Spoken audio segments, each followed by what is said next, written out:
Hi everyone, welcome to another live session. Always excited to be back and be here.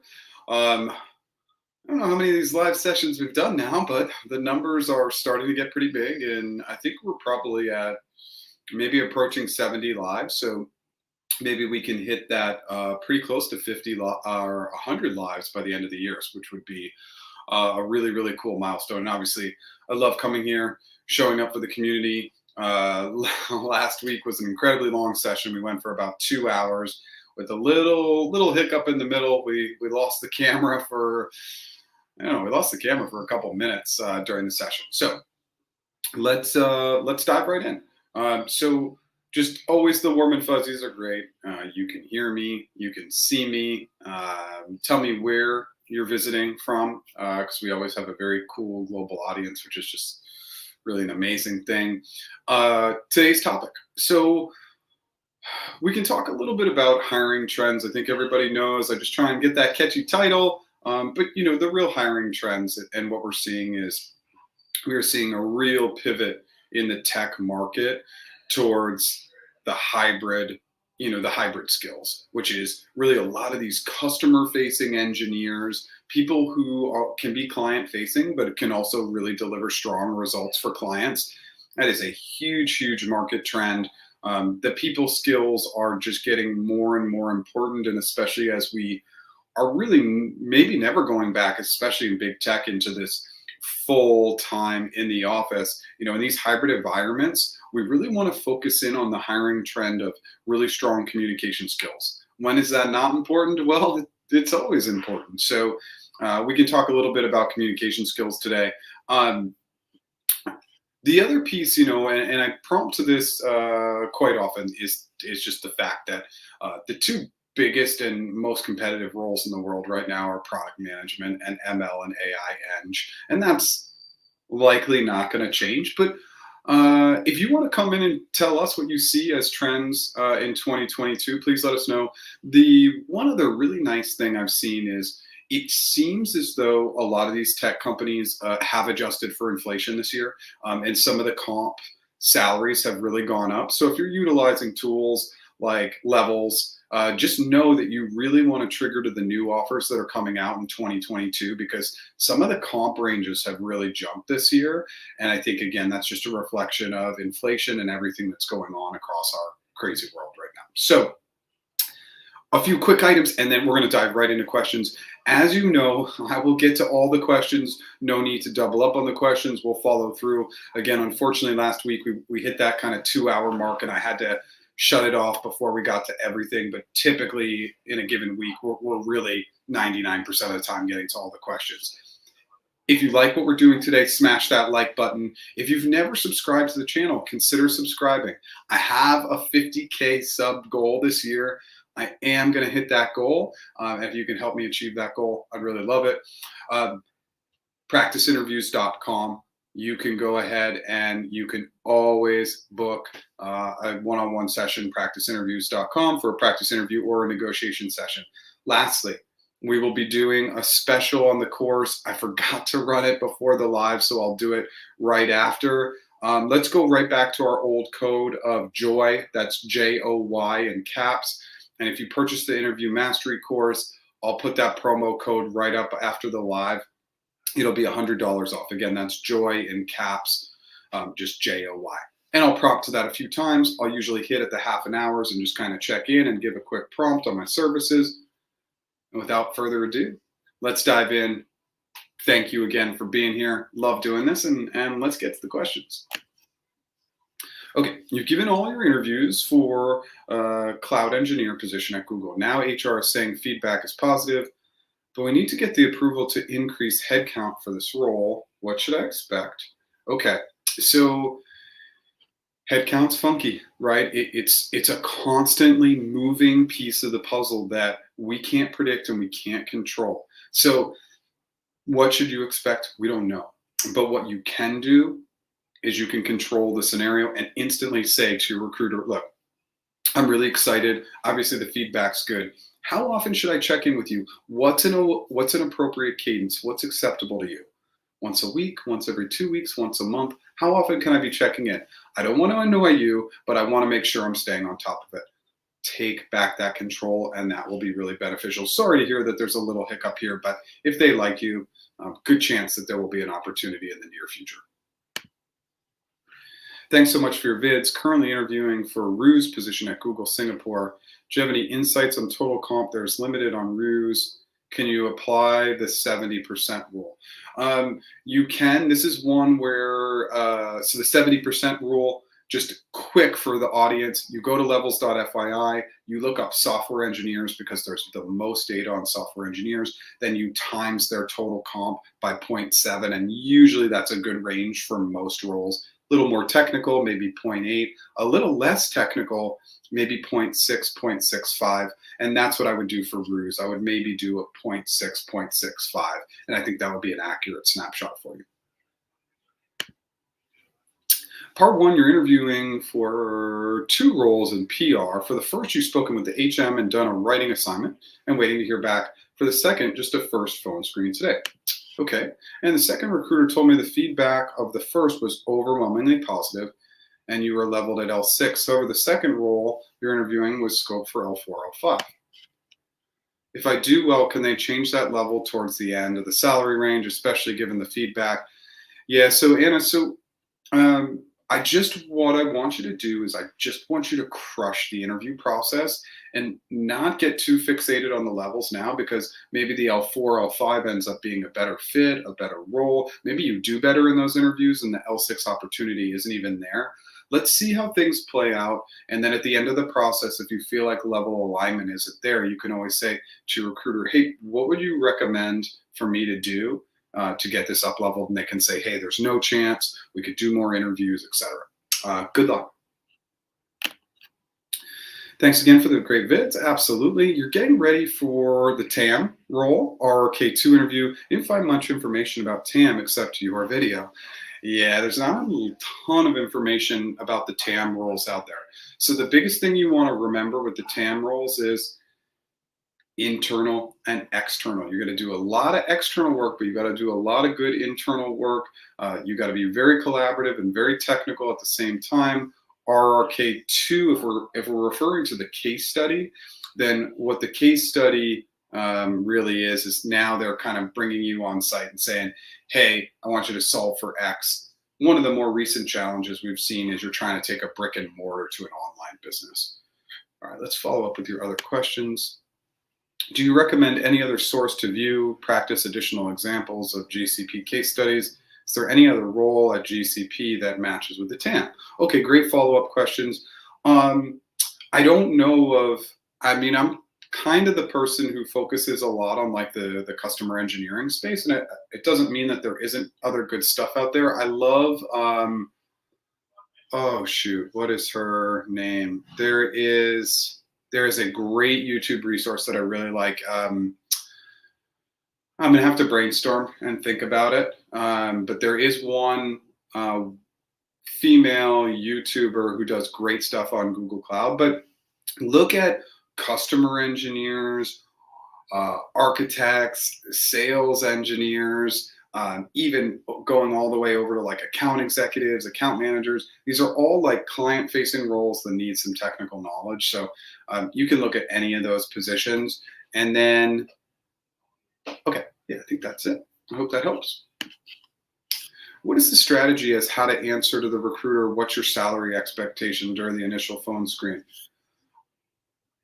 I'm open and negotiable for the right opportunity, but without understanding the team, their expectations, what they're looking for, ultimately knowing the level, I want to defer until later in the process to talk about comp expectations. And anything they say from then on, just say, yeah, I think I want to default to what I said before, and I just want to wait. I'm not ready to discuss comp yet. And they can push and push and push, and you just want to be friendly and kind. Thank you. I appreciate that. I know it's your job. I know that it's your job to get this information up front, but I just don't have enough data to make that decision at this time. So you're just going to push back, and you're just going to do it in a very, very kind and friendly way. Sorry, I think I have an eyelash, and this is part of going live, is that it's not It's not perfect. I got something going on here. Okay. I hope that helps. Google Recruiter takes days to respond. Emailed her last Monday. She replied Thursday saying hiring manager had time last Friday, then never replied after. Emailed this Monday, no replies. Yep, you got a bad recruiter. And remember, we're always going to give feedback about these bad recruiters at the end. Follow up again and follow up continually with graciousness and kindness. That's going to make it more likely for them to help us. So we just say, look, I'm still super excited. Looks like we weren't able to make last Friday work, but I do have the following availability. Give them as much availability as you can. What's your availability later today, Thursday, Friday, and all next week? Make it easy on them to just find a time on the hiring manager's calendar and schedule it. That's just going to be much, much easier. So always be giving them as much availability as possible. Let's plan ahead. And I just want to use this as a general communication item. So often people are reaching out and saying, we should connect and we should talk. Always give all your availability to talk. Front load it, put it up front so that people know your availability. It will reduce all the back and forth and it will make your life a lot easier. Hi, Jeff. My team match call at Google is scheduled for Thursday with the team out of Mountain View, and you're located in Atlanta. How does that work in terms of being in Atlanta and getting an offer? Well, it just depends on the team's openness. You know, some of these teams may convince you to try to move to the Bay. They should have an idea that if you want to stay in Atlanta, that they can give you that opportunity to work out of the Atlanta office, work remotely, etc. So there's going to be opportunities to talk about it, but don't focus in on that.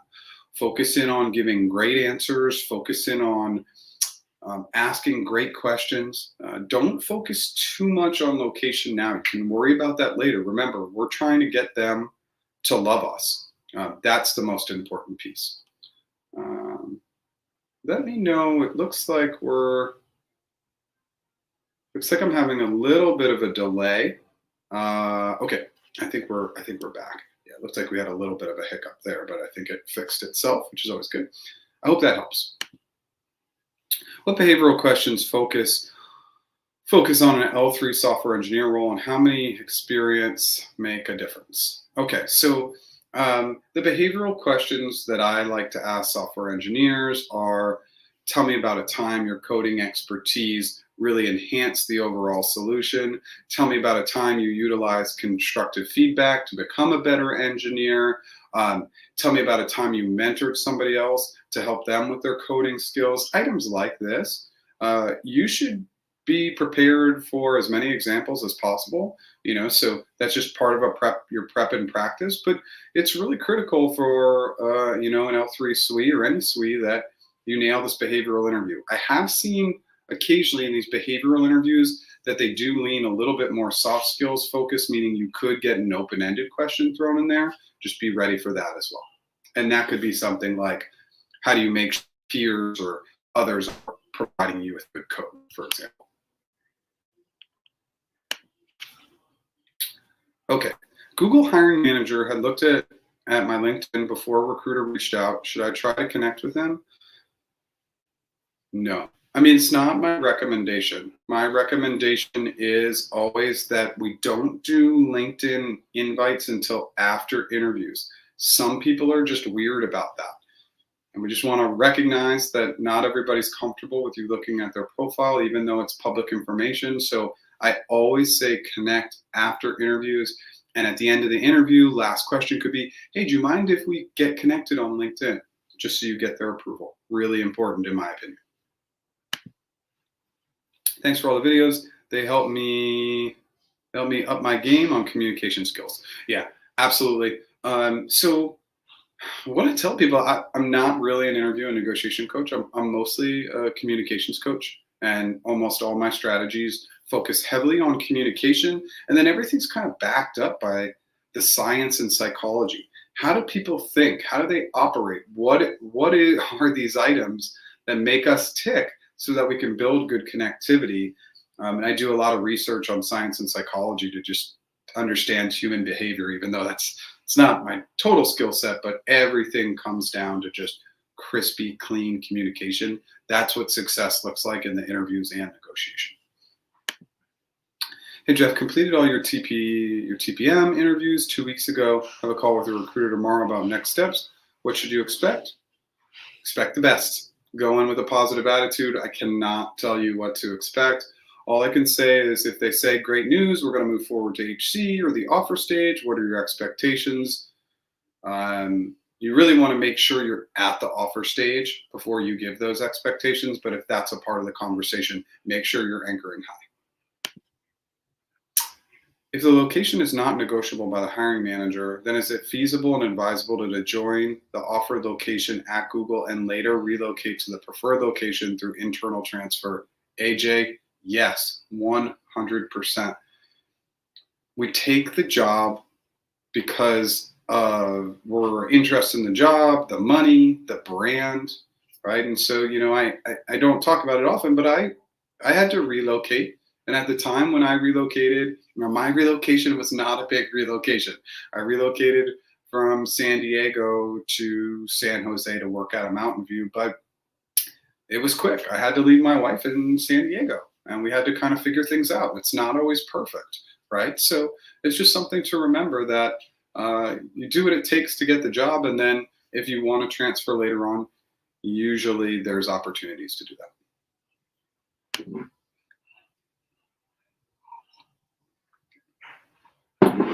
Past HC and T-Match. T-Match is remote or Chicago. L3 PGM, what can you expect? A request for total comp. I mean, I'd be anchoring into the 4s, but I would maybe expect high 3s if it's Chicago. Mid to high 3s.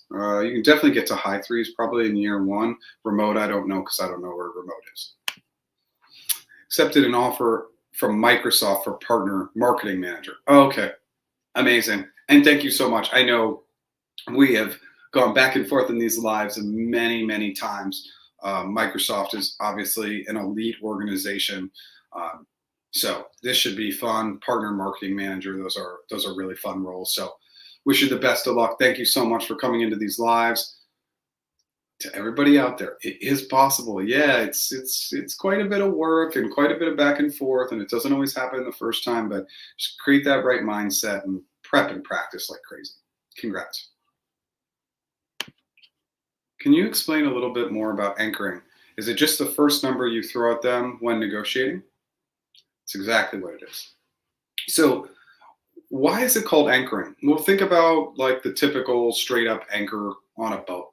I'm not really a boater. I don't even know if that's the right word, but when you drop an anchor, it's dropped, right? So the only thing that can happen after that is there can be adjustments, but let me just take a step back. The biggest thing about anchoring is the data behind anchoring, meaning that whatever number is dropped first, our brains are literally unable to attach from that number. So anchoring high will set the right tone and precedent. So yes, it's just a number that you drop, and it should usually be X percentage above what you want to earn. 20% more than you want to earn, 25% more than you want to earn. We have to anchor high, but all the science, all the data backs this up. And there's been multiple studies. Once you lay out that first number, your audience can't unattach from it. They're incapable of it. So if you anchor high, it's going to set the right tone. And then anchoring becomes a negotiation tactic for later on. Let's say you want 100K. You anchor at 150K. And then they come back and they say, look, we got you to 110K. You can say, hey, can you meet me in the middle? If you can meet me in the middle at 130, then I'd be willing to accept. So we can use that anchor multiple times to come back to. I hope that helps. If that didn't answer your question, come back and let me know.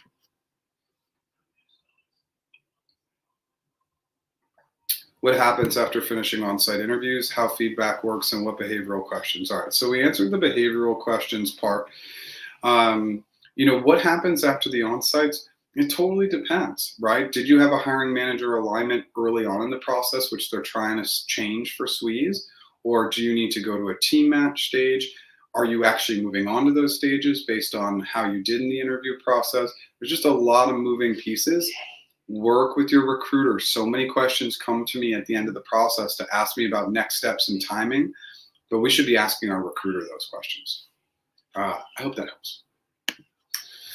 Mr. Bill, starting your role at Google next week, just wanted to say thanks for everything. Yes, Bill and I went to Gettysburg College in Pennsylvania many moons ago. We won't say when, Bill. Yeah, congratulations. Super, super psyched for you, and I know you're gonna get in there and crush it. Just really happy to reconnect and chat a couple times, and wish you the best of luck. Okay, on the third step for an AM position at Google, next conversation is with the head of industry. And it's been a little over a week of radio silence from your recruiter. When should you check in? Now, today would be great. We always go kind of 5 business days as our max, and then we check in. Radio silence is common. Poor communication skills from recruiters, common. So we just gotta take control. And I know I push a lot on this, but so much of this is just controlling and owning it, right? And reaching out and then doing all those reach outs with graciousness and kindness is critical. It will make them be more likely to help you. Good luck. Apply for the position in Google, which is lower than your current experience. Your approach is that you want to get into the organization, prove yourself, and then scaling upwards. Thoughts on that? Yeah, I mean, I don't really want you to down level yourself coming into the job. I want you to be excited about the challenges that the job face and ask yourself, like, is this the appropriate level or skill set that I'm looking for? So no, I don't love the approach, but if there is good overall alignment and you see growth and an opportunity there, yeah, do it. But you're not going to be super excited in a role that's not challenging you at any organization. So make sure that there's enough challenge in the job description that it makes sense for you to take that step. Does Meta have a hiring committee process like Google? Any similarities and differences? Yeah, it's a little more team driven there. But all these companies have some sort of end review, whether that's just being done by the hiring manager or team. But what you'll notice with Meta is they move much, much faster than a company like Google. And that's because it's a little bit more team focused at the end. So good luck. I hope that helps. REWS. REWS is kind of the internal team that handles all sorts of issues from a lot of it's about REWS focuses in on a lot of like physical movements. So moving people's locations, making sure the space is nice and cozy. That's a lot of what REWS does. And what REWS stands for, I can't remember at the moment. It's been a while. Hey, Jeff, thanks for all the videos. They were very helpful in my interview prep. You found out this week you were rejected from an L6 PGM role for a specific job at Google Cloud. Okay. And your recruiter basically said it went to an internal candidate. She said she would send my resume to her teammates to see if there's another good fit for me. And since you just interviewed and had such positive feedback, you could likely skip some of the interview steps. Is this a standard HR approach, or should I continue to follow up with her? Yeah, look, this is bad news and good news. The bad news is that it went to an internal candidate. The good news is that there's no way that they would spend their time trying to help you if the feedback wasn't really strong. And it's much, much easier for them to pivot and find another role for you if you do have good feedback. So what they mean by additional interviews is maybe it's a different, and I think you said this was a program manager role. So it's a different program manager role. And so you just need to do one RRK because it's a slightly different domain. But the googliness and leadership and cross-functional and GCA can all be repurposed for that role. So it's likely one RRK. Yes, I would do this for candidates that I thought were a really good fit. So you also need to be proactive with that recruiter and find out how often you can be checking in. That's another critical step. Once a week, once every 2 weeks, etc. Are non-technical PGM roles in the cloud team going to hiring committee? Sometimes. Sometimes if it's a very clear-cut case, what's happening these days is that going right to the offer stage. For less clear-cut, HC, So sometimes it's going to HC, sometimes it's not. I've seen for the clients that I work with, it's been about 50-50, but I think obviously I work with a lot of clients where it's a little bit more clear cut, especially at the negotiation stage, and they went right to the offer stage. So sometimes it's the long-winded answer. You're told if you get hired, you'll be able to choose a team and get matched with the best fit. Is that done through like a platform? These will be half an hour video calls. You do get to pick your ideal team, but they're going to be picking you too. So great enthusiasm, great questions, etc. will be critical. Thank you for the amazing videos and resources. Question, are non-technical, oh, sorry, I answered that one already. Remember on the duplication of questions, I'll get to all the questions, so no need to duplicate. Thanks. Hey Jeff, recruiter asked for expectations at the end of a phone screen without any interviews scheduled. He then gave me a base figure after I deflected, and I can't proceed if I'm not okay with it. I don't have any leverage because I haven't completed any interviews. Assuming I crush the interviews, how would you suggest I bump that pay up? That is a base salary number only, or a base salary range.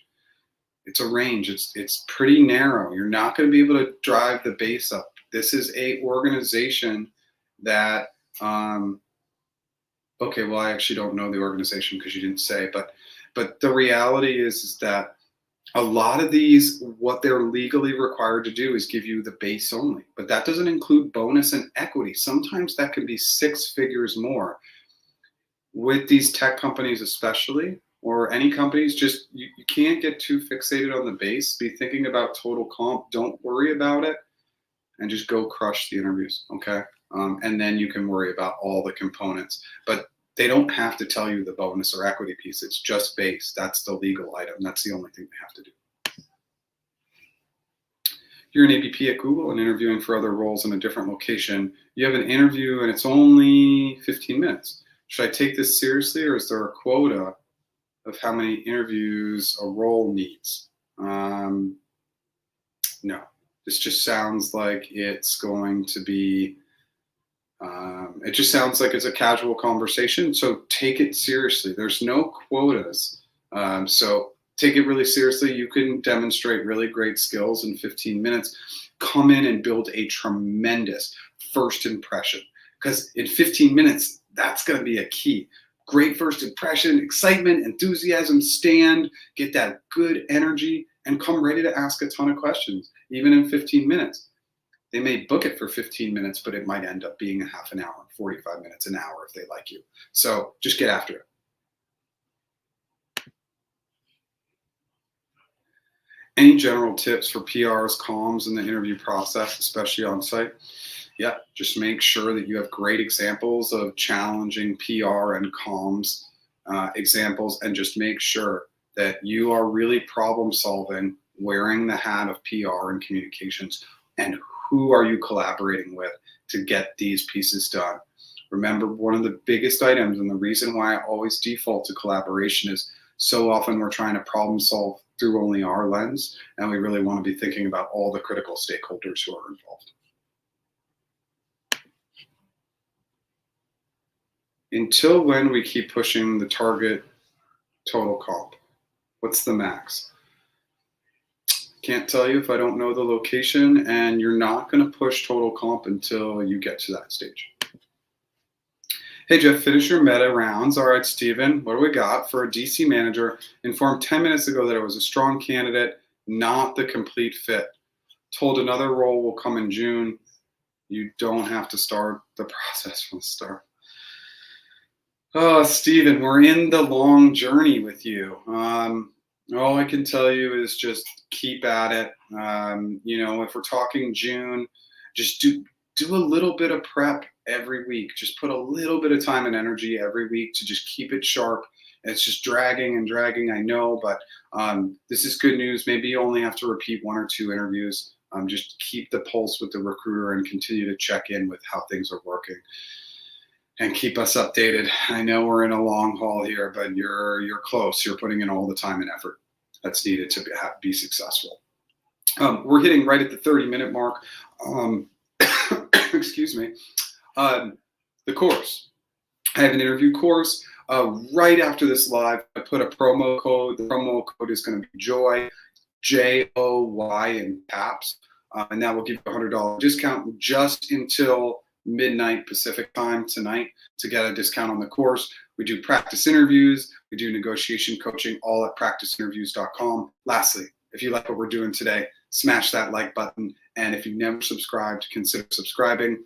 Lives every Wednesday, 10 a.m. Pacific, and new content every other Tuesday around noon Pacific is when it will be released. Would it be possible to move up from L3 to L5? You've already finished the onsite. If I get the offer, what should I anchor for an L4, L5 of this position? What would the breakdown look like? Raymond, there is a ton of missing data from your question. I don't know your role. I don't know your location. And those are the things that role and location are going to be what comp look at. Lastly, jumping from L3 to an L5, never seen it, not once ever. So the likelihood that you'll just be able to make that jump is pretty unlikely. Thanks for your amazing videos. It's amazing having you by our side. Thanks, Nikos. I appreciate that. Hi, Jeff. Thank you for the great content. As always, I have a phone interview for a financial analyst role at Google. What should be focused on, behavioral or domain knowledge? Both. Okay, both. Make sure you have both sides of the coin. And then with analysts, I just want to pivot back to what I mentioned before. You cannot be a great analyst if you don't collaborate with others to get the data, dig into the weeds of the data, find out the information. It's going to be critical. I was an analyst for a few years, and that was one of the skills that I was better with the people than with the numbers, but I like doing both, and that's one item I always want you to be thinking about as a financial analyst, but you'll get behavioral and open-ended questions. How long does it take the recruiter to come back after the on-sites, and will you be getting feedback? If you haven't heard back in 5 business days, reach out. I can't guarantee how long it will take. And will you be getting feedback, specific feedback? Probably not. They are unlikely to give you feedback. It's a legality item. Basically, they're putting the organization at risk if they give you very specific feedback and you come back and sue them. I know that's a terrible answer. We always want to get feedback, but that's not always the case. Received a verbal offer from the recruiter and they told me they don't need to take it to hiring committee. What does this mean? It means that they're skipping hiring committee, probably because you had a clear-cut package. Negotiate. It's my #1 piece of advice. These baseline offers from Google, let's talk about this, they're low. So we got to come in and we got to bump them up. So negotiate, and especially negotiate on the equity. Did an interview with Google 5 weeks ago and followed up with your recruiter a week after, and 3 weeks after. Your recruiter kept saying that they get back to me when there's an update. Okay. I asked what the timeline was, and they said it would take 10 weeks from initial contact. Is this something that happens a lot? Well, sometimes the whole process takes 10 weeks, but you just need to keep following up with them. Be gracious, be kind. It's going to be really, really important, and you just have a recruiter who's not great at communication skills. I'm sorry about that, but keep following up. You also have an interview with the hiring manager for Amzn engagement lead next week. Tips to incorporate the 16 leadership principles in the behavioral answers. Yeah, don't overdo it. Don't say, this is an example of when I had bias for action, or I dived deep, or I had great customer obsession. Sometimes people try and embed the leadership principles into their answers. Don't do that. And secondarily, focus on your own examples then and only then. And Stephen, you've put in a lot of work. You probably have these down, but focus in on fine-tuning your examples and then asking where do these fit in the leadership principles, as opposed to trying to come up with examples that fit the leadership principles. We got to focus in on ourselves first. That's the foundation. Then we correlate it back to the principles. That is the best strategy by far. Salary negotiation. There's really 3 major tips. Set a high anchor. That means going well above the number that you want to receive. That's #1. The foundation is graciousness and kindness. And recruiters, hiring managers, whatever organization you're trying to get hired at, The nicer you are, the harder they'll work for you, and less is more. When you get into these negotiations, the more you talk, the more trouble you'll get yourself in. And that's kind of a two-part answer. Do not negotiate via email. There was a very popular video done by Exponent with a person from levels.fyi who does negotiation coaching. And they said, negotiation coaching is hard. You should do it via email. Their job as a coach is to help people have the script so that they can negotiate over the phone. You lose all power if you negotiate via email. Those are my 4 big tips. Hope that helps. You've learned about the algorithm and data structures, but you get nervous during the interviews and fumble with your approach. How can you improve this? Thanks for your feedback in advance. The number one, there's 2 major tips, 3 major tips. The first one is practice. If you practice, you'll get more comfortable, you'll be less nervous. Second is take your time. Say, I'm going to take 1 minute to think through it. And then the third and most important one is your breath. As you're thinking through it and you have your head down and you're writing out a couple notes, really deep breaths, which they're not even really going to be looking at you. They're going to be checking their email or doing something else. If you were to just stop right now and take 3 incredibly deep breaths, you will notice how low and slow and relaxed you feel. So your breath is as important as anything else, okay? So just slow it down, make sure you breathe. We get into these situations and we forget to use our breath, and it's one of the most powerful tools you can use. I hope that helps. If one has reached the 3 application limit and have Google referral, do we have to wait until you can apply again with the referral? One has reached 3 application limit and have a Google. If your Google referral helped you with those 3, then yeah, you've kind of hit your limit and you just got to wait for a little bit of time. A month will fly by, but I obviously recommend continuing to use the referral. Let me know if that answered your question. You have a call with the HM this Friday as part of the new team matching process. What should I expect this call? If it's not technical, do they just want to know me? Jennifer, team match calls are an absolute wild card. They could ask you very open-ended hypothetical questions. They could ask you behavioral questions. They could ask you no questions and say, hey, what questions do you have for me? Right as you hop on. What you can control is your enthusiasm. Great first impression, excitement, energy, enthusiasm. It's not a coincidence that I stand for these lives. I have much better energy when I stand. I think I sat last week because I was really sick, but most of the time I'm standing because I know my energy is much better. And questions. Come in with 20 or 30 questions prepared for them. And the first questions are about them. And all your questions are positive. What do you love the most about the company? What do you love the most about the job? What is the coolest and most fun thing you're working on right now? Keep that enthusiasm, engagement, excitement, positivity up.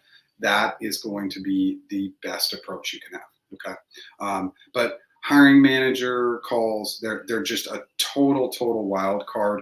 I would just be ready for anything. I hope that helps. Recruiter said she has to make sure my comp expectation is aligned with what they can offer. I then offered a baseline number, okay.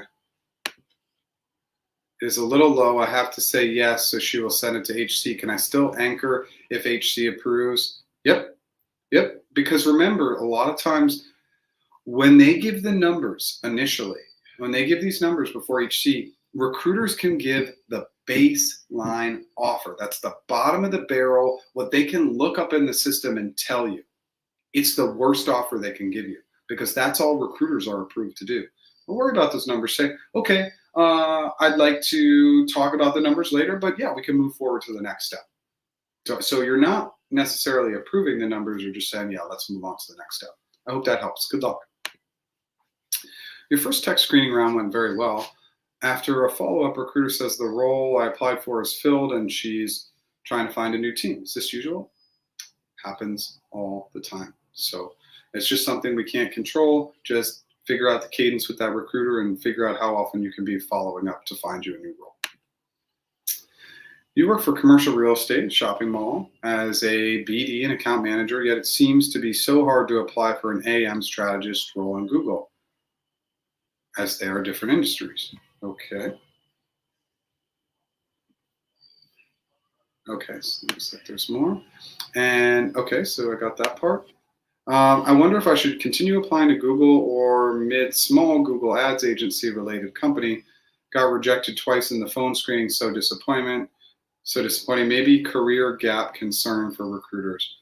I wouldn't worry too much about career gaps these days. In 2022, everybody has them. So I'm not concerned about that. I would say keep trying. It sounds like maybe 2 failed phone screens, more prep, and how many times did you practice with another human being in your prep? That's going to be really critical, but I would say keep trying. Okay, so we covered that one. Okay.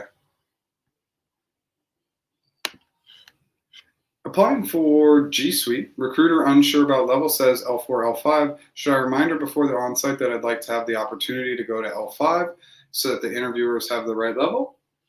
Can't hurt. Can't hurt to say, I'm really excited. I just want to reiterate that I'm really targeting an L5, which could be a good reminder for them.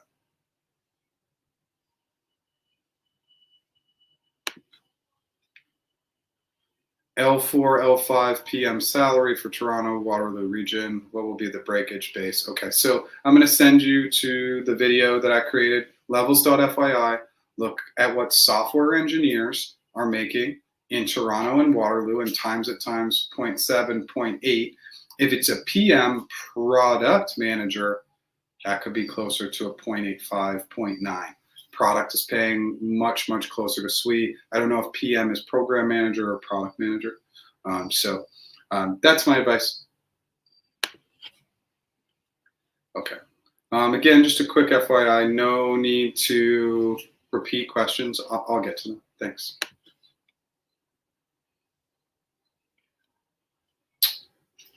Depends. It depends. You can sometimes work remote and sometimes you have to move to the Bay or other locations. Depends on the team. Some teams are open to reload, some aren't. Okay, so you'll figure that out later on in the process.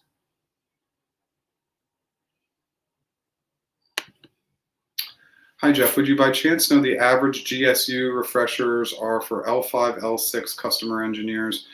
Thanks for all the help. You got an offer. Amazing, Chris. Congrats. So L5 or L6 refresher ranges are going to vary. L6 will be a bigger range. Typically, you're hoping for something that's going to keep you up over time.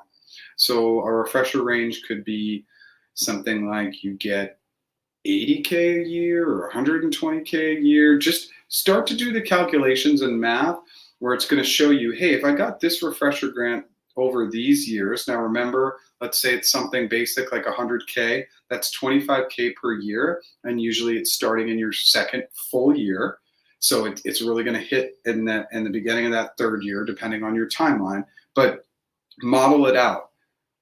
You'll see if the numbers are too low, you're taking a dip. That's probably too low of a refresher grant. They really don't want you dropping off or falling off a cliff in year 4. I hope that helps. But they should be decent, around 100K-ish to just keep you up over time.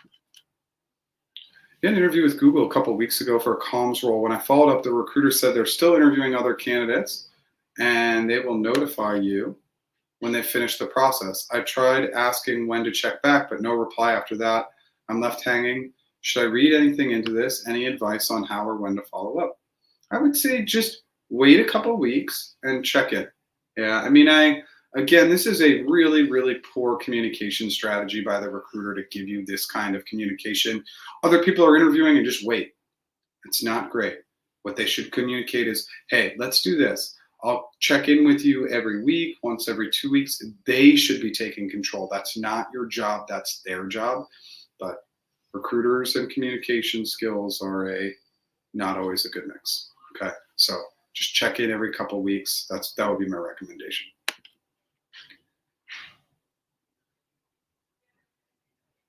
L6 leadership TPM in Michigan. It's a strong anchor.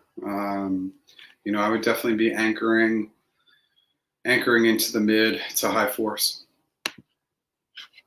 Just dropped in to say hi, joining G in July. Thanks again. Vikram, amazing, amazing. Congrats. Thank you so much for showing up and coming in here. And remember, everybody, this is possible. Anybody can tell you it takes a lot of work, a lot of patience, but you can do it. Congrats. Thanks for all you do. Found out you passed a PGM, L5, L6, and moving to team match.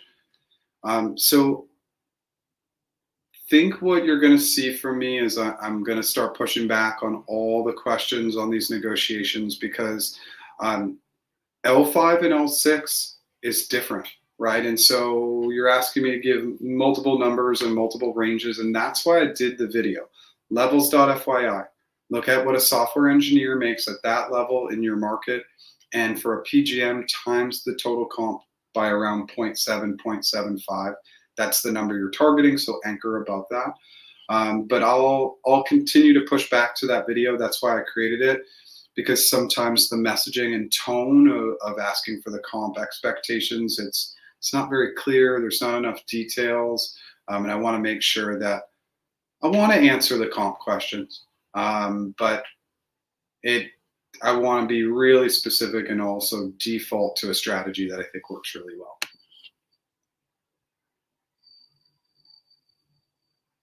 What if you already anchored at what you want? You're afraid of going too high. Yeah, and so with anchoring high, it's a fear-based item. You do have to understand who's your audience. If you're anchoring high with an Amazon or Google or Microsoft or Apple or Meta, there's not a lot of risk there. If you're anchoring really high with a startup or a very small company, that could be a different story. So you need to know the audience. Big companies usually don't get fearful of anchors, but smaller companies do. But not anchoring high, you're likely to leave money on the table. Now, you can always readjust expectations, but remember, there's the psychology of the anchor. That's why it's so effective. If we anchor lower, it's harder to readjust later because our recruiter or point of contact is attached to that initial number.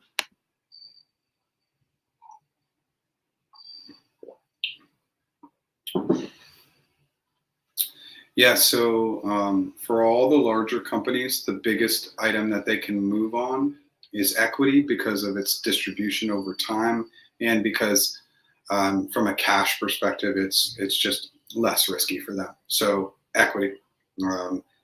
Percentage anchor is up to you. And also on the anchoring, just use some logic, right?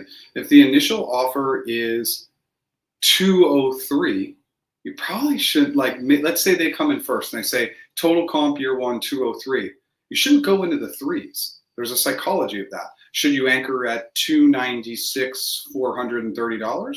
Sure, but use some of the thresholds too. If we get a number in the twos, should we go into the threes? If we get a number in the threes, should we go into the fours? It depends. So really think about how high you're going above what you believe their initial offer is going to be or what you want, etc.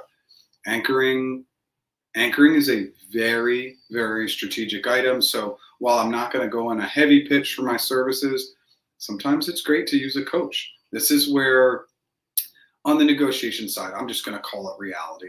Negotiation coaches will get you way more money. And the ROI is crazy. It's crazy. But not everybody wants to do that, and that's loss aversion. I'm not talking about you specifically, but just people don't want to pay the upfront money, but whatever it costs to get a coach on the negotiation side, the ROI, it's a 90, 99 or 98 or 97% chance that you'll just get more money.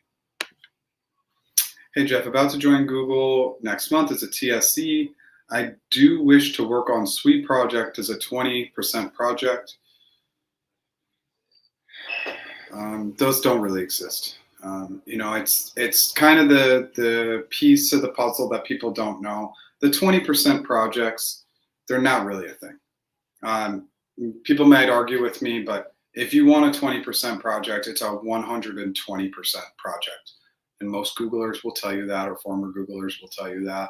And then the stars have to really align, like the project has to still kind of tie back to the role.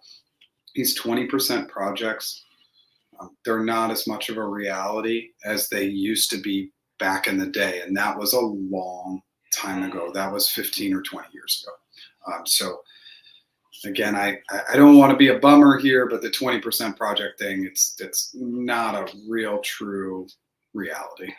But it doesn't mean that I don't want you to try. I want to focus in on the positives, but the 20% has to be approved. It has to be very strategic, and it's not a high likelihood, and you don't get in the door and just work on a 20% project.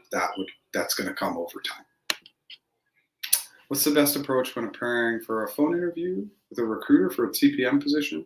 Well, most of the time when I recruited TPMs, it was pretty casual. I was just checking communication skills. But occasionally, I had a couple roles that were really tricky, and I would say to the hiring manager, okay, we're really missing the mark here. What are 2 or 3 questions you want me to cover with these candidates in the initial screen? So sometimes I would go into some tough questions because I had to see specific role alignment for a very specific role. So be ready for anything, but be on time, strong communication, and ask great questions. If I'm going into a recruiter call, I'm probably asking them 20 to 30 questions about the position. What are the questions that are being asked? What are they missing from other candidates? What does the process look like? What is the level? Just ask them a ton of questions as well. Do you recommend starting interviewing with other top-tier companies for the sole purpose of getting competing offers to increase total comp? Current employer is a non-FAANG, so current salary is not great. I always recommend trying to get as many competing offers as you can, but you have to actually be engaged and interested in the role, or you won't get the job. So pick roles at companies you would actually entertain, maybe not 100%, but you never know, the process could change your mindset. So competing offers are always great. It's a data point, and it's a data point that these big companies use.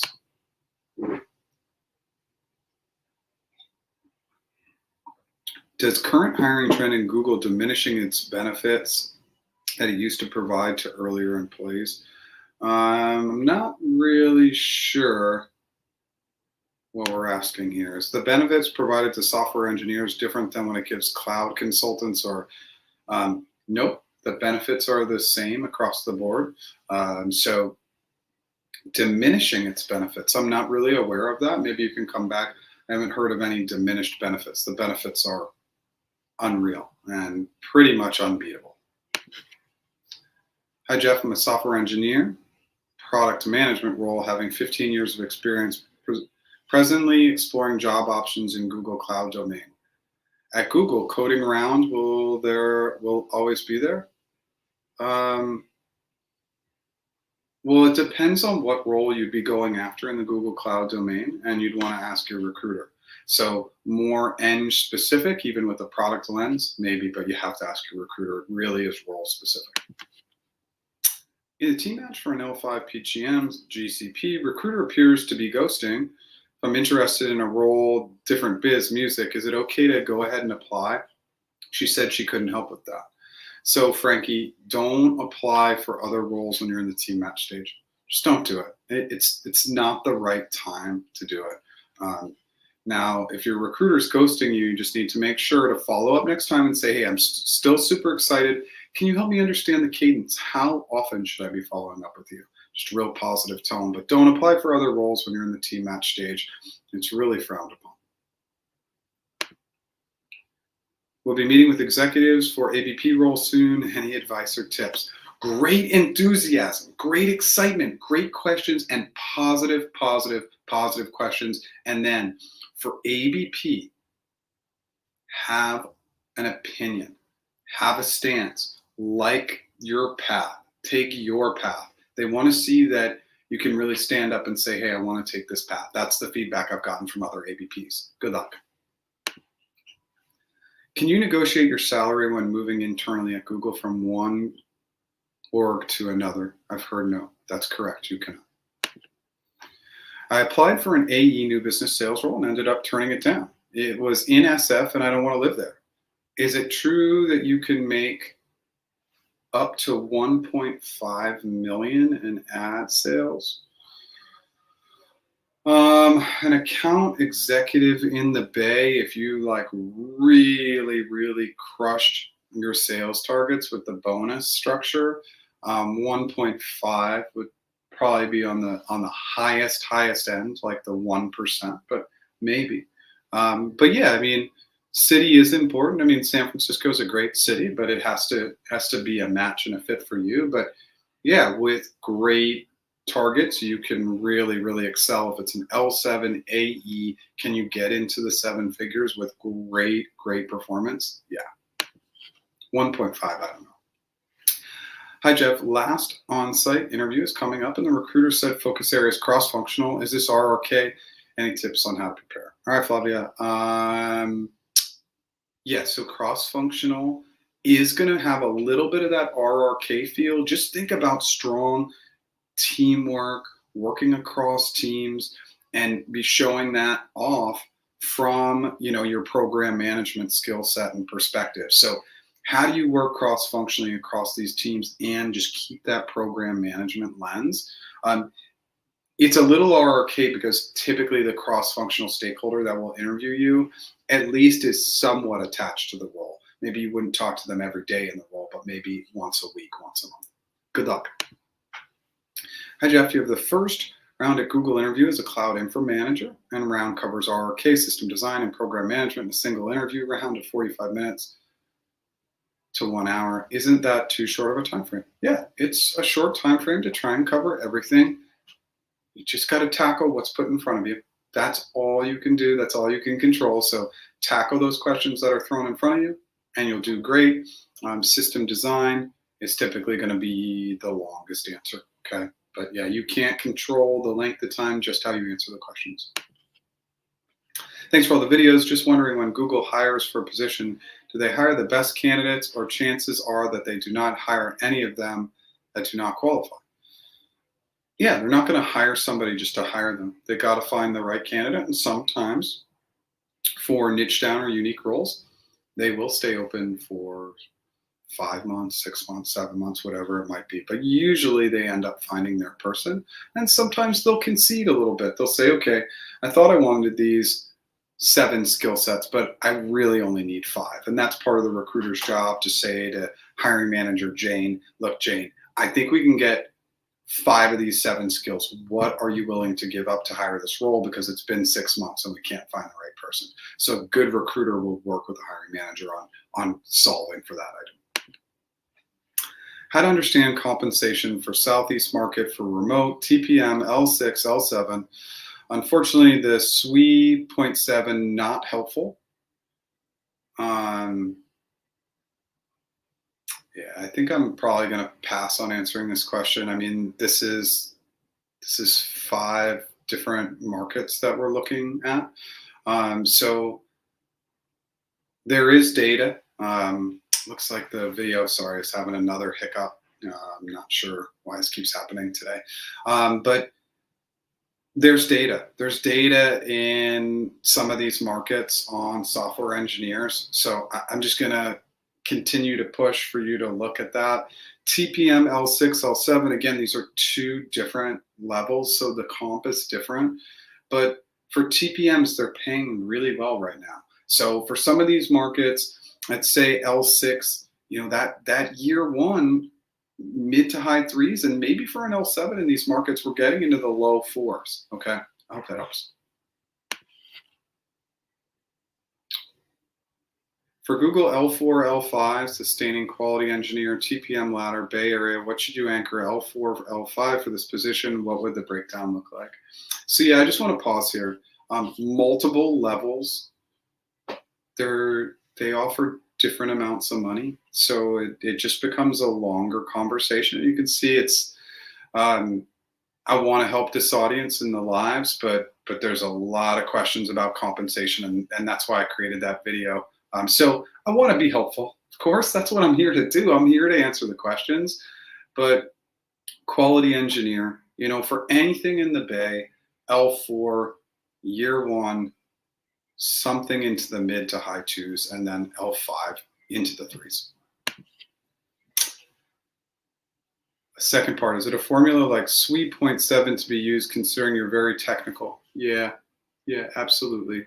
For a TPM, I would be going more in the 0.8-ish range, 0.8, 0.85, especially because TPMs are paying really well right now. L4 program manager role, GCP, supply chain. During comp approval, equity improved from 40 to 60K. Any other scope you should accept in India? Thanks for the useful content. Yeah, I think you could probably get a little more on the equity, just push, and then if you haven't pushed on the base, push on the base a little bit, but you could probably bring that equity up a little bit. Every little bit helps. So when we get to the best and final, just remember the best and final, I say best and final, and you say, look, if we can just add 5K to the equity, I'd be willing to sign the offer. That last push at the best and final stage is super valuable. Sometimes I get my clients 20K more over 4 years. Sometimes we get 50K more over 4 years. Sometimes, depending on the level, we get 100K more just by saying, hey, if you could just get to this number, I'd be willing to accept. But the last push, again, at best and final, and you didn't say that you're there, but we're always going to ask for a little bit more and see what they can do. Good luck. Finished G onsites, tech wasn't that great, have a team match, and HC is approved for L3 PGM due to one bad interview. They can't consider for TPM. They want to redo the interview. Now that the team is specific, does the tech interview change? It was generic before, and now the recruiter is saying it will be the same as before. During the team match, met with the HM and 2 people who interviewed me, asked me a lot of tech questions in those 30 minutes. What should I do to keep my chances high? HM isn't interviewing others. What does that tell me? Yeah, so there's a little bit of a wild card here in terms of how technical it will be. It should be more generic, but just be ready for anything just because that's what you've seen. So that's what I want you to be prepared for. And then just positive. Just have great energy and great questions. I cannot reiterate that enough. I think people come into these kinds of conversations very flat, not that excited, over nervous. Treat it casual. It may not be that casual, but I want you to just come and create that great first impression and just continue to have good energy. Stand and remember, have your list of 20 or 30 questions. I hope that helps. Any suggestion to move from tech lead STE role to TPM if internal movement isn't a choice?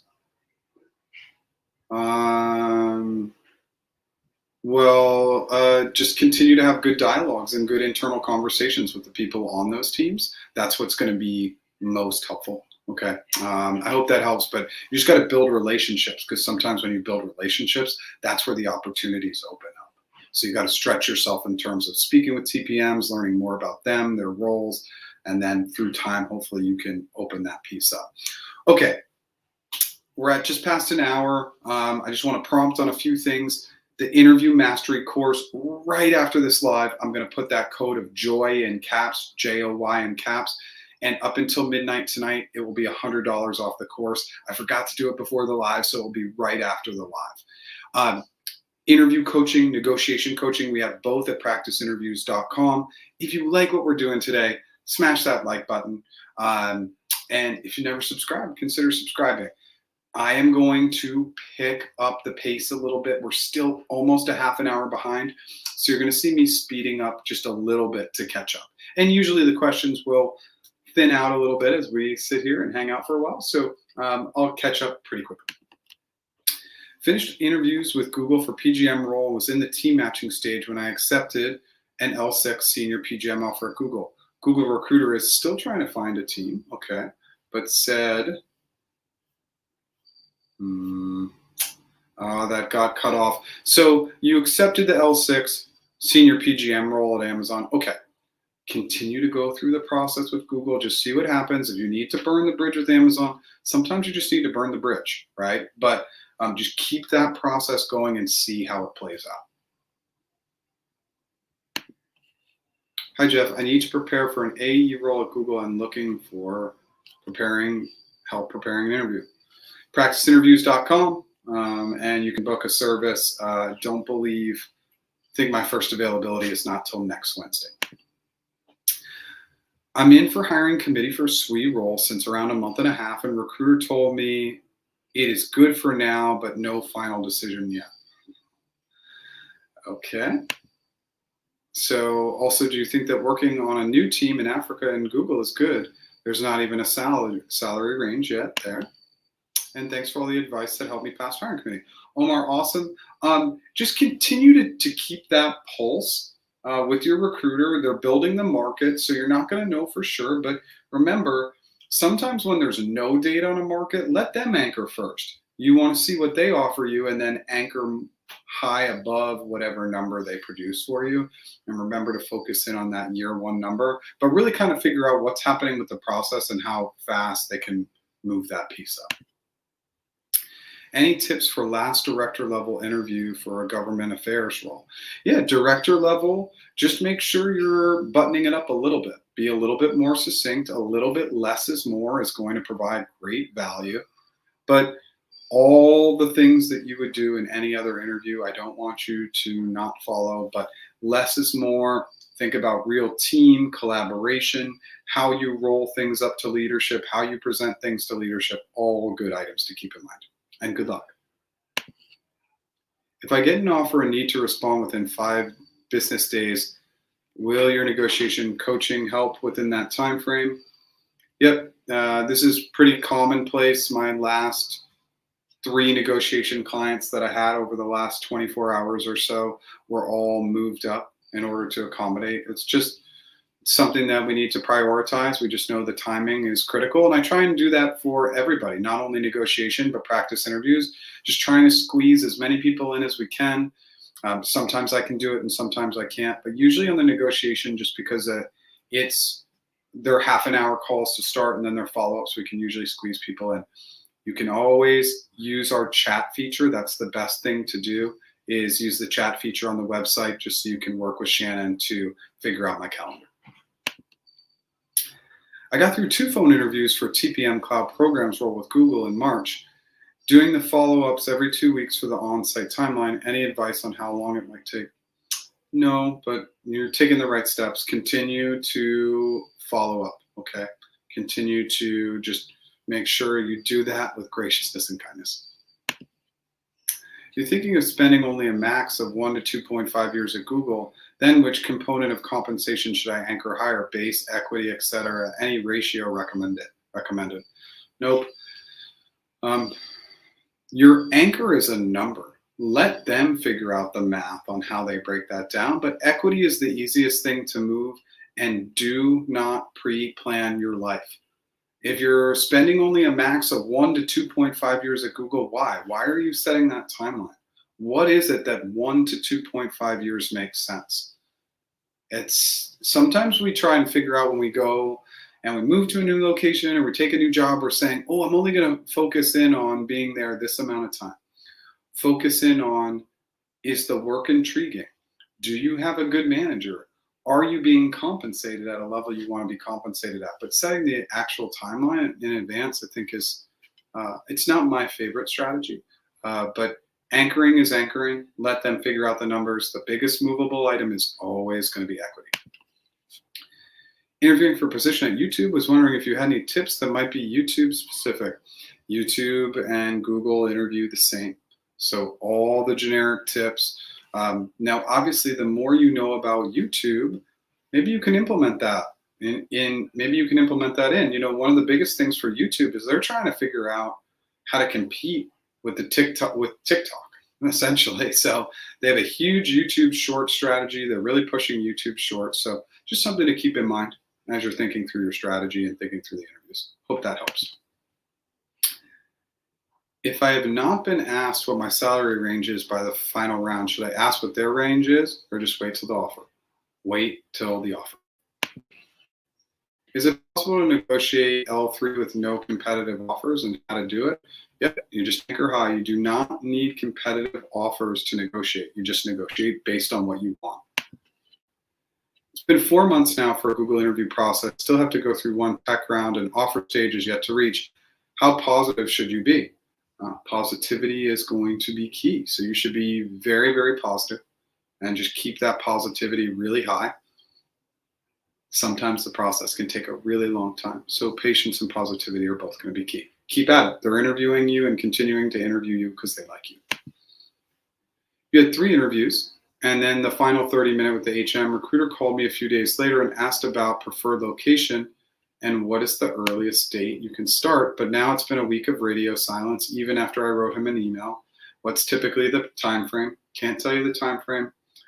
If it's been a week of radio silence, you should be following up today. Come back next week and let us know what they say. How long to wait after a virtual interview? Does a recruiter before forwarding to hiring committee, or do they contact after hiring committee decision? A recruiter should always be telling you if you're going to hiring committee or not. So they should always tell you, but if you haven't heard back, you can check in. How long the process takes is anybody's best guess. It can be quick or, in a more likely scenario, long. Hey, Jeff, just started watching these recently. You just signed an offer last week, and your advice in the team match was a big help.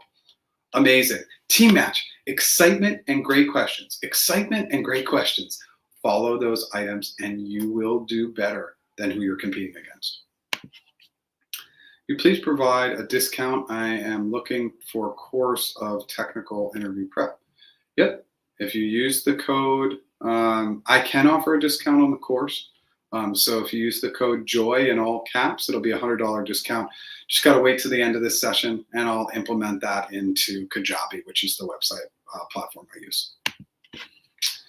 Interviewed for a global product lead at G a couple of weeks ago and still haven't heard back. Is that normal? Unfortunately, it is, but you should follow up today. Graciousness and kindness, and just check in. I have to give a 30-minute presentation role play about being a PGM where my program is being delayed due to inadequate scoping. Any tips? Yes. Practice the presentation. Practice it with other people as many times as possible. We've got to get really comfortable with these presentations, and then sometimes we just want to think about a hybrid audience. Think about a business audience, a technical audience. But practice is the key on this presentation stuff. People aren't doing it and they're thinking that they can do great. Advice from all sorts of different people with different lenses will be really helpful. Hi, Jeff. Interviewing for a non-technical biz systems manager role in the Bay Area, managing 5 to 7. The recruiter did not disclose the level for this role. What should you expect? Well, you're only in the interview stage. So I don't like anchoring until I know the level. So, biz systems manager, Bay Area, 5 to 7 people. It's an L6 or L7, probably an L6. So anchor around that, but don't anchor until you confirm level. You should do the same thing that you should do for any role that you want to get hired for. You need to prepare and practice with other human beings. And you're in the right spot. You're here at the videos getting advice, looking at what other questions are coming in. So it's a good foundation. Prep and practice. Those are the 2 biggest ones. And people aren't practicing with other human beings. I know they're not. I ask that question to my clients all the time, and I know it's not happening. So make sure you're practicing with other people.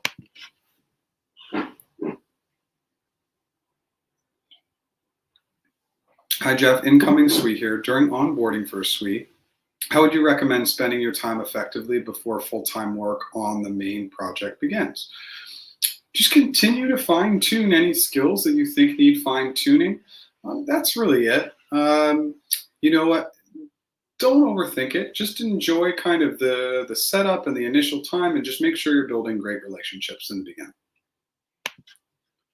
Applying for an AS role, you had a phone interview, and now you're having the prep call next. Are there any things I should prepare for other than what we go through with the recruiter? Yeah, I mean, for an account strategist role, watch that video I did. We can throw it in as a link into the timestamps. But yeah, you should be preparing everything, right? Your behavioral answers, how you're going to answer open-ended questions. And for an account strategist, you should be spending time learning the Google Ads space. They're going to tell you you don't need to know it. Your competitors do. So learn that space. I'm new to the tech space, transitioning from government and education. You have the exact match experience for an intern PM and PM with Google Education. Both had positions open yesterday. Should you pursue both? Yep. Stephanie, I want you to try and pursue both. Both sound like good opportunities. Get your foot in the door. Be great. Definitely go after both. Hey, Jeff, love what you're doing and the course. Okay. Had a strange call with a recruiter. Interview came back positive, but a strange comment. Interviewer thought someone was helping me because you paused between his questions, asked clarifying questions, and then wrote down and responded in a slow, concise manner. Recruiter had never heard before. I was on video and never muted my mic. Wow. Okay, Keith. This is super, super weird. Okay, this is a great question. So you would say to your recruiter, you would say, I never muted my mic. Every single question, from the way I understand it, we should take our time to think through it.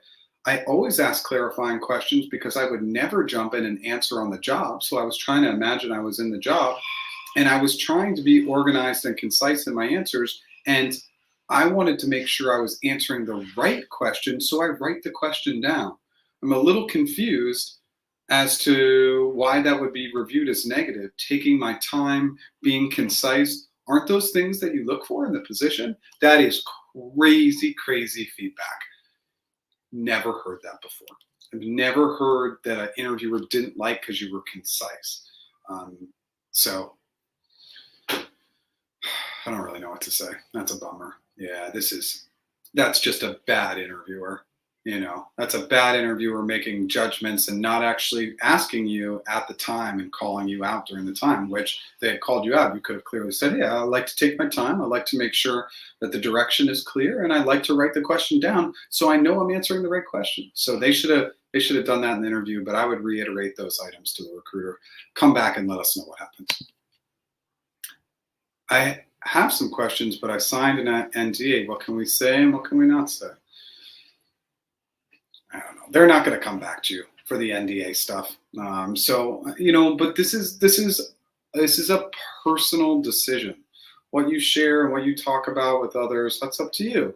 If you want to be real rigid on the NDA, yeah, I want you to feel like you're protecting yourself, right? That is very, very important. So share or don't share. Usually if we're not sharing like the specific questions and we're just sharing our experience, that's not breaking the NDA. I told the recruiter that I was interviewing with another company. I am no longer moving forward with this company. Should I let the first company know, or will this look bad? You can or can't. If they ask, you can say, you know what, that opportunity didn't end up coming to fruition, so I'm just excited to focus in on this opportunity. You don't really need to highlight it or push it, but you can introduce it if you want.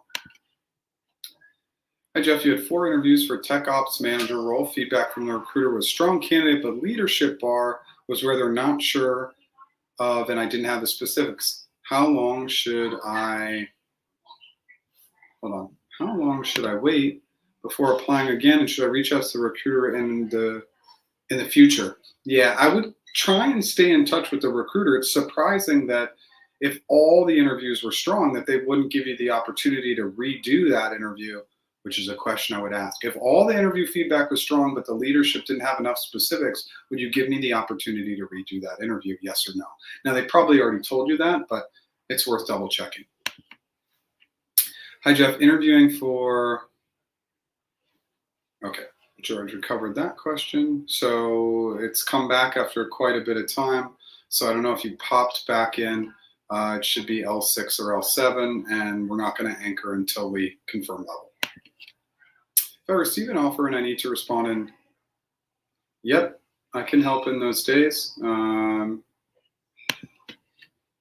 If you've not been asked about your salary range by the final round, no, we're not going to probe on that. I don't want to bring that data to the table. We'll get the numbers we want to get at the end. So just really focus in on hanging in there. You know, in some states like California, they have to provide at least a salary range, but that's just salary. Remember, that's not going to include bonus and equity, which can be a major, major portion of these offers. Just something to keep in mind. Cass Thompson. Hey, for anybody who's still hanging out with us right now, if you've never checked out Cass Thompson on YouTube, check out her channel. She's got awesome content, keeps it real, kind of like I do. Slightly different styles. Cass is probably a little more fun than I am. I'm fun, but maybe not as fun in the videos. But Cass Thompson, if you type her channel into YouTube, she's a baller. She's got like 100,000 subscribers.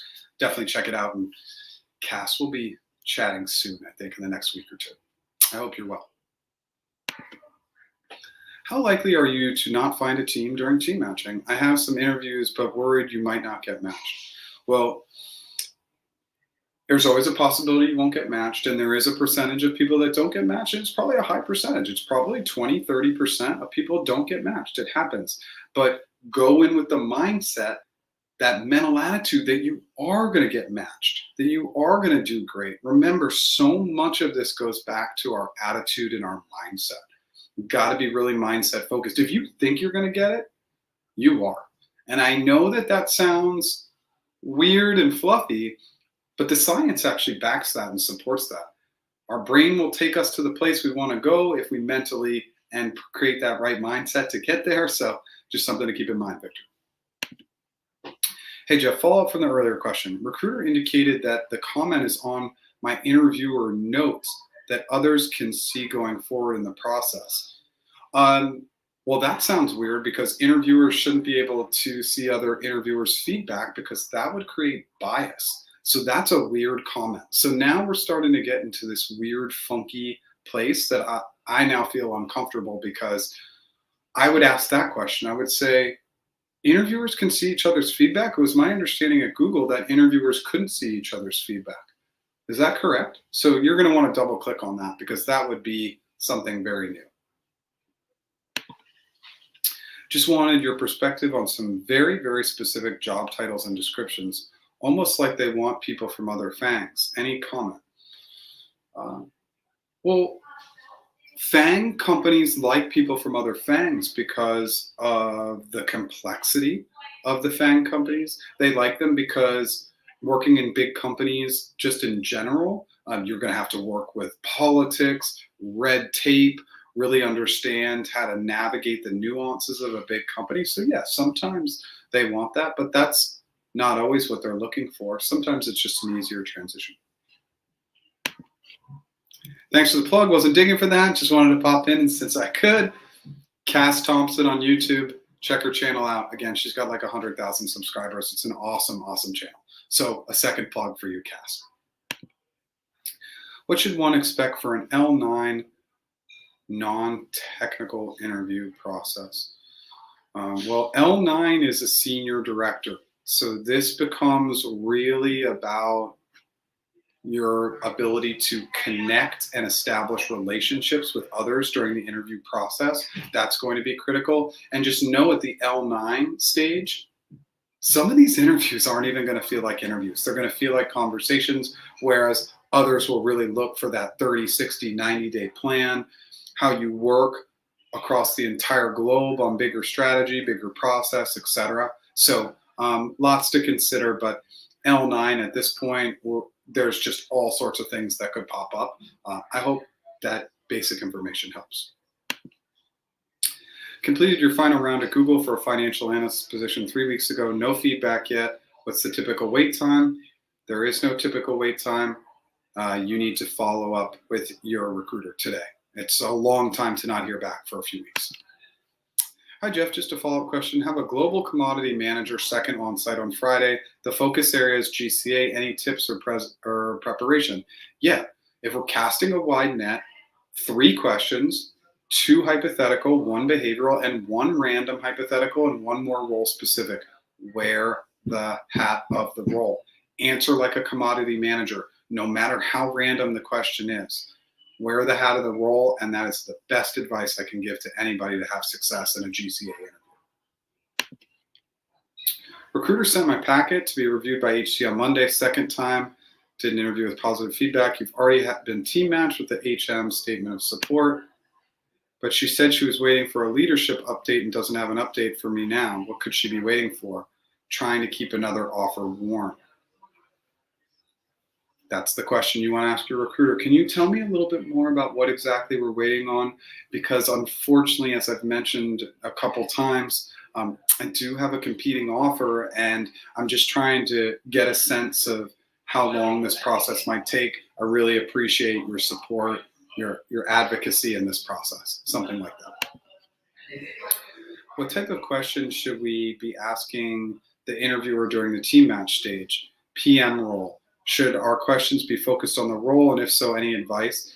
Yeah, so go to the questions to ask your interviewer video. Again, just go to my page, questions to ask your interviewer, and there's a whole ton of questions you can ask. But what's happening in these team match stages is the candidates aren't asking about the actual person that they're going to be working for. So that's my default mode. I ask questions like, let's say the hiring manager is Jane. Jane, what do you love the most about the company? What do you love the most about your role? What's the most fun thing you're working on? What do you think the coolest thing is that I can bring to this table and really help add value? Positive, positive, positive. But nobody's asking about them.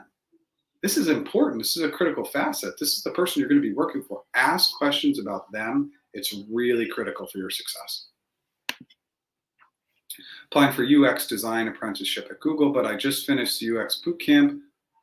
Would they consider me? I don't have any tech industry experience, but been a graphic designer for 3 years. Yeah, Tom, I think this sounds perfectly aligned. Okay, and just remember, on these apprenticeship roles, they're going to lean a little bit more behavioral in their questions, but be ready for anything.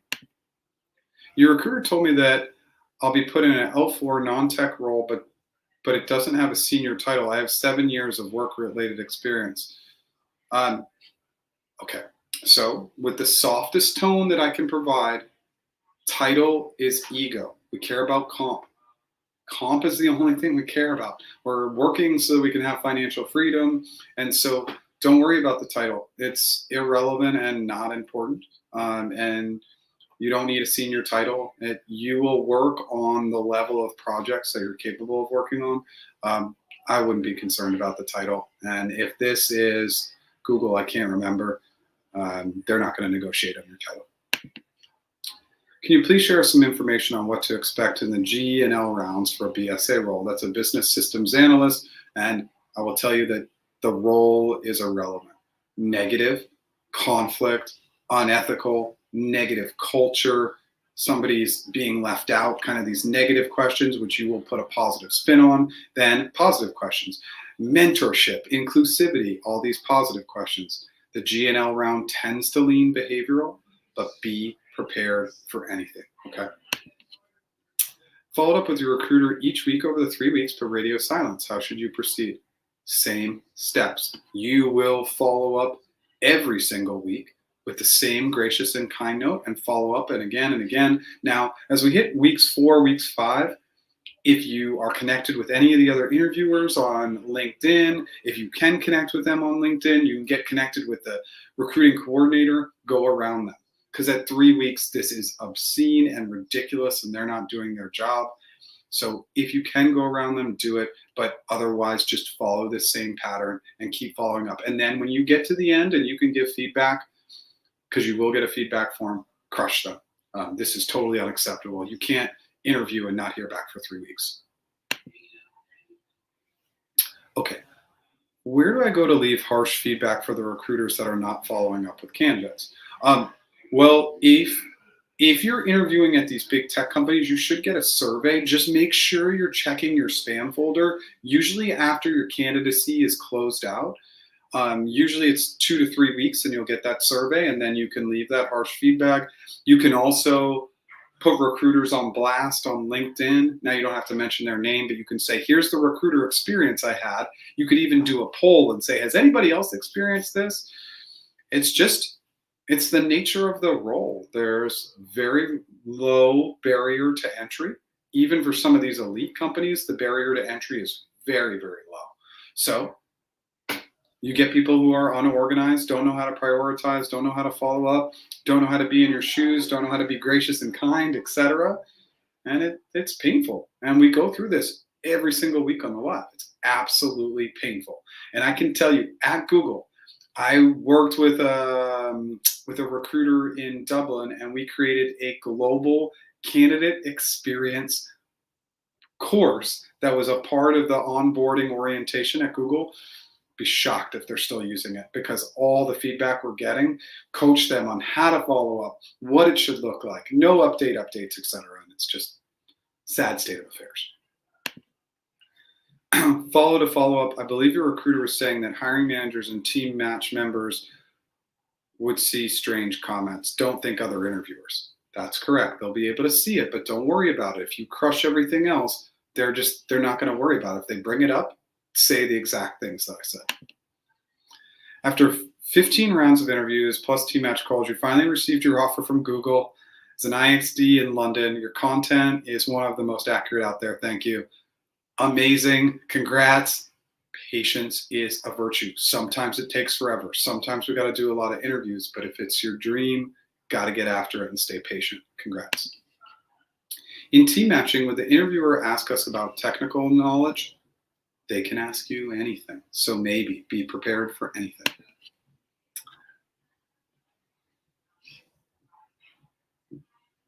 I don't know. It's a good question. What is the full-time conversion rate for SWE interns?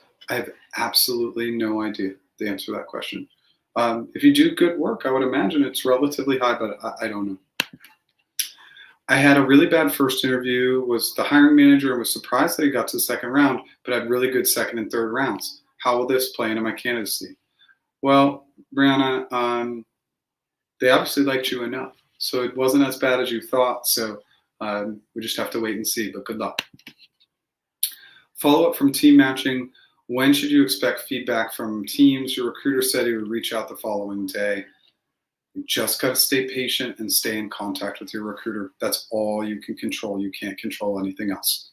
Okay, I'm going to go into my sum up. If a couple more questions come in, I'm happy to answer them. Right after I hop off, I'm going to go to the website, and if you enter the code JOY, that's J-O-Y in caps, you'll get a $100 discount off the interview mastery course. That's only till midnight tonight, and then I'll shut it down. So again, give me 5 minutes after I hop off, and I'll have that done. At practiceinterviews.com, we have practice interviews. We have negotiation coaching. If you don't see availability, I'm usually booked out at least a week in advance. Use the chat feature. Shannon's great. She's on top of it. She'll reach out and she'll try to get you or squeeze you into my calendar, okay?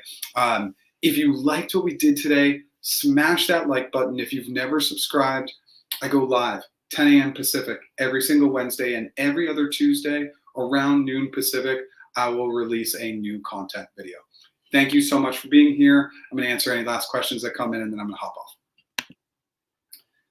Thanks for your content. You're preparing for interviews at the moment, but have a hard time coming up with enough examples to prepare. Any inspiration on how to craft the best failure example?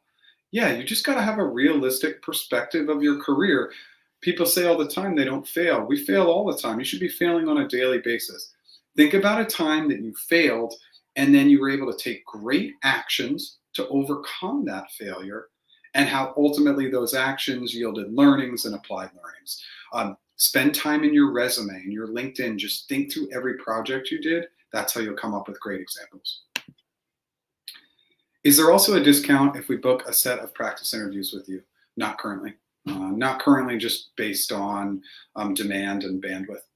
Yeah. So thank you so much, everyone, for being here. I really, really appreciate it. And I will be back next week, 10 a.m. Pacific time. Have a great day. Take care.